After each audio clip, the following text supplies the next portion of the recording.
Hi అండి. Myself Anu Chaudhary, Ayurveda and family coach. ఈరోజు మనం వెయిట్ లాస్ గురించి మాట్లాడుకుందాం. అసలు ఈ వెయిట్ లాస్ అంటే ఏంటి? అసలు వెయిట్ ఎందుకు ఎక్కువ పెరుగుతున్నారు? మనం వెయిట్ లాస్ అవ్వాలంటే ఎలాంటి ఫుడ్ తినాలి? అసలు నాన్ వెజ్ తినొచ్చా లేదా అని చెప్పి చాలా వీడియోస్లో కామెంట్ పెట్టారు. ఫస్ట్ అసలు వెయిట్ పెరగడానికి రీజన్ ఏంటంటే మనం ఫుడ్ అనేది మనకి నచ్చిన ఫుడ్ నచ్చిన విధంగా తినవలసిన దానికన్నా ఎక్కువగా తినడం వల్ల వెయిట్ అనేది పెరుగుతారు. అండ్ సెకండ్ వన్ వచ్చేసి స్ట్రెస్ అనేది వన్ ఆఫ్ ద వెపన్. మనకి అదొక ఆయుధం. ఏంటంటే ఆ స్ట్రెస్ని గనక మనం జయించగలిగి స్ట్రెస్ అనేది మనం న్యాచురల్గా తగ్గించుకొని మన పనులు మనం అవి రెగ్యులర్గా చేసుకుంటూ ఉంటే మనం వెయిట్ అనేది గెయిన్ అవ్వము. చాలామంది ఏంటంటే స్ట్రెస్ వల్ల ఎందుకు పెరుగుతామంటే స్ట్రెస్ వల్ల కూడా మనం పెరుగుతాము. స్ట్రెస్ ఎక్కువైనప్పుడు మనకి హార్మోన్ రిలీజ్ అనేది ఎక్కువ అవుతుంది. హార్మోన్స్ ఎక్కువైనప్పుడు మన శరీరం మన మాట వినదు, దాని ఇష్టం వచ్చినట్టుగా పెరిగిపోతుంది ఒకటి. అండ్ థర్డ్ వన్ వచ్చేసి నిద్ర. చాలా వీడియోస్లో చెప్పాను, నిద్ర అనేది మనకి మ్యాక్సిమం 6 to 7 hours నిద్ర అనేది ఉండాలి. ఆ నిద్ర కూడా ఎలా అంటే చాలా డీప్గా వెళ్ళాలి. నిద్రలోకి వెళ్తే కొంతమంది అలా కాదు, 10కి మేము పడుకున్నాము, మార్నింగ్ 6కి లేచాము బెడ్ మీద నుంచి అంటే మీరు ఈ 10 to 6 ఈ మధ్యలో మీరు కళ్ళు మూసుకొని నిద్రపోయారా డెప్త్గా అనేది మీరు ఆలోచించుకోవాలి. జస్ట్ బెడ్ మీద పడుకోగా నిద్రపోయామంటే ఇది మనకు కన్సిడర్ అవ్వదు. సో ఫస్ట్ నిద్ర అనేది కరెక్ట్గా పోవాలి. అండ్ నిద్ర పోయిన సమయంలోనే మనకి డైజెషన్ కానీ అండ్ స్కిన్ గ్లో కానీ అండ్ అన్నీ కరెక్ట్గా ఉంటాయి. అండ్ మనకి శరీరానికి అవసరమైన వరకే ఉంటుంది. బ్యాడ్ కొలెస్ట్రాల్ కానీ వేస్ట్ ఫ్యాట్ ఇవన్నీ కూడా మనకి అంతా కూడా బర్న్ అయ్యి వెళ్ళిపోతుంది. ఫస్ట్ మనం అసలు వెయిట్ తగ్గడానికి న్యాచురల్గా ఎలాంటి ఫుడ్ తీసుకోవాలి అదేంటి అని మనం ఈరోజు చెప్పుకుంటే, ఫస్ట్ వచ్చేసి మనం ఫుడ్ హ్యాబిట్స్ అనేవి కొంచెం చేంజ్ చేసుకోవాలి. వెజ్ తీసుకోవాలి, నాన్ వెజ్ తీసుకోవాలి, తినాలి, అన్నీ తినాలి, కాకపోతే లిమిట్గా తినాలి. వెయిట్ లాస్ అవ్వాలి అని అనుకునే వాళ్ళు నాన్ వెజ్ తినకూడదు అని చెప్తున్నారు. ఇది రాంగ్. ఏంటంటే వెయిట్ లాస్ అవ్వాలి అనుకునే వాళ్ళు మాత్రం నాన్ వెజ్ తినొచ్చు, కాకపోతే ఆ నాన్ వెజ్ తీసుకునే విధానం అండ్ ఆ నాన్ వెజ్ మనం చేసుకునేటప్పుడు దాంట్లో మనం యాడ్ చేసే ఇంగ్రీడియంట్స్ ఏంటి అని మనం ఫస్ట్ నోట్ చేసుకోవాలి.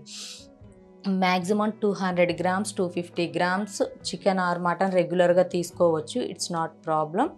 అండ్ ఈ తీసుకునేది ఎలా ఉండాలి అంటే దీన్ని చిన్న చిన్న పీసెస్గా కట్ చేసేసుకొని వితౌట్ ఆయిల్. ఏంటంటే ఆల్రెడీ ఇందులో మనకి ఫ్యాట్ ఉంటుంది, సో అందుకని చెప్పి మనం ఆయిల్ లేకుండా, లేదంటే ఒక 10 drops ఆయిల్ మనం 10 drops ఆరు ఒక చిన్న టేబుల్ స్పూన్ ఆయిల్ని వేసేసుకొని లిమిటెడ్ మసాలాలు అంటే చాలామంది బీభత్సంగా వేసేస్తూ ఉంటారు, అలా యాడ్ చేయకూడదు. జింజర్ ఉంటుంది కదండి, జింజర్ గార్లిక్, ఈ రెండు కూడా పేస్ట్లా కూడా చేసుకొని అవసరం లేదు. చిన్న చిన్న ముక్కలు ఉంటాయి కదా, ఇంత జింజర్ పీస్ తీసేసుకొని దాన్ని కొంచెం మనం మెత్తగా పేస్ట్లా చేసుకొని కొంచెం చితగ్గొట్టేసేసుకొని చికెన్ కానీ మటన్ కానీ అందులో వేసేసుకోవాలి. అండ్ గార్లిక్ ఒక 2-3 pieces వేసేసుకొని మనం కుక్ చేసుకొని దాంట్లో లిమిటెడ్గా సాల్ట్ పెప్పర్ వేసుకుంటే చాలండి. అంతేగాని దాంట్లో చాలామంది పోసేస్తుంటారు. ఇవన్నీ తీసుకోవడం వల్ల ఏంటంటే ఆ చికెన్ మనకి డైజెషన్ అవ్వాల్సిన చికెన్ కూడా డైజెషన్ అవ్వకుండా అదనేది మనకి ఎసిడిక్ అయ్యి మనకు అన్కంఫర్టబుల్గా ఫీల్ అయ్యి అసలు అది మొత్తం మనకి ఎసిడిక్గా మారిపోతుంది. అలాంటప్పుడు మనం చేయాల్సింది ఏంటి అంటే తినొచ్చు, బట్ కాకపోతే దాని ప్రిపరేషన్ అనేది కరెక్ట్గా ఉండాలి. అండ్ మనం ఇప్పుడు చికెన్ తిన్నాం అనుకోండి, 250 grams ఒక మనిషి తినగలరు. ఏంటి అని అంటే దాన్ని న్యాచురల్గా మనం వితౌట్ రైస్తో మనం న్యాచురల్గా కుక్ చేసుకొని దాన్ని మనం ఒక స్నాక్లా తీసుకోవచ్చు, అది ప్రాబ్లం ఏమీ లేదు. సో 250 grams రైస్ తీసుకుంటే కూడా మన బాడీకి సరిపడా క్యాలరీస్, విటమిన్స్, ప్రోటీన్స్ ఉంటాయి, ప్రాబ్లం ఏమీ ఉండదు, వెయిట్ ఏమీ గెయిన్ అవ్వరు. ఇదొకటి. మరి కొంతమందిని చూసుకుంటే మేము అసలు నాన్ వెజే తినము అండ్ మేము ఫ్యాట్ ఉండేవి తినము అని చెప్తారు. కానీ ఎంత క్వాంటిటీ ఫుడ్ తీసుకుంటున్నారు? ఫర్ ఎగ్జాంపుల్ కొంతమంది రైస్ తింటారండి, రైస్ ఎంత తింటారు? మనం ఇంత తిన్నా కూడా అది మనకు తినాలనిపిస్తూనే ఉంటుంది.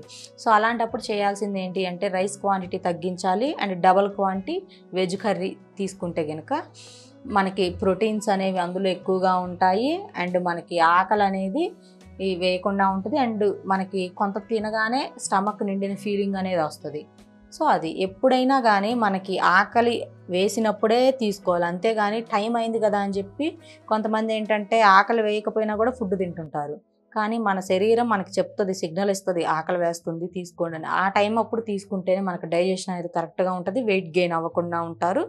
అండ్ వీళ్ళు వెయిట్ ఎక్కువగా ఉండి బాధపడేవాళ్ళు అసలు తినాల్సిన ఫుడ్ ఏంటి అని మనం చెప్పుకుంటే, ఫస్ట్ ఆఫ్ ఆల్ వచ్చేసి వీళ్ళు లిక్విడ్ ఐటమ్స్ చెప్పుకుంటే ఎర్లీ మార్నింగ్ అండ్ నైట్ పడుకునే ముందు నిమ్మరసం ఐడియా ఉంటుంది కదండి, ఒక గ్లాస్లో ఒక ఒక నిమ్మకాయ ఉంటుంది కదా, అది పిండేసుకొని అండ్ అందులో కొంచెం అల్లం జింజర్ గార్లిక్ జ్యూస్ అని ఉంటుంది కదా, సో అదొక 2 టేబుల్ స్పూన్స్ అండ్ కొంచెం అందులో ఒక స్పూన్ హనీ, ఇవన్నీ కలిపేసుకొని కనుక వీళ్ళు ఈ లిక్విడ్ని ఉదయం గోరువెచ్చని నీళ్ళల్లో, ఇది కూడా సో గోరువెచ్చని నీళ్ళలో ఈ 3 కలిపేసుకొని ఉదయం సాయంత్రం కనుక తీసుకున్నట్లయితే వీళ్ళకి బెల్లీ ఫ్యాట్ అండ్ ఇవన్నీ కూడా బర్న్ అయ్యి కొంచెం స్లిమ్గా తయారవుతారు, వెయిట్ కూడా తగ్గుతారు న్యాచురల్గా. సో ఈ ఎక్కువ ఎవరైతే ఈ వెయిట్తో బాధపడుతున్నారో, వెయిట్ లాస్ అవ్వాలి అనుకునే వాళ్ళు ఈ విధంగా ట్రై చేయండి. అండ్ స్ట్రెస్ తగ్గించుకోండి, నిద్ర టైం టు టైం పోవాలి, అండ్ కర్రీ క్వాంటిటీ ఎక్కువగా ఉండాలి, రైస్ క్వాంటిటీ తగ్గించుకోవాలి. వీళ్ళు ఏంటంటే రెగ్యులర్గా ఒకటే తీసుకోకూడదండి. ఏం చేయాలి అంటే రోజుకి ఒకటి. ఫర్ ఎగ్జాంపుల్ 2 రోజులు మనం ఈ ఒక రకం ఫుడ్ తిన్నాం అనుకోండి, మళ్ళీ ఆఫ్టర్ 2 డేస్ మనం మార్చుకోవాలి మెను.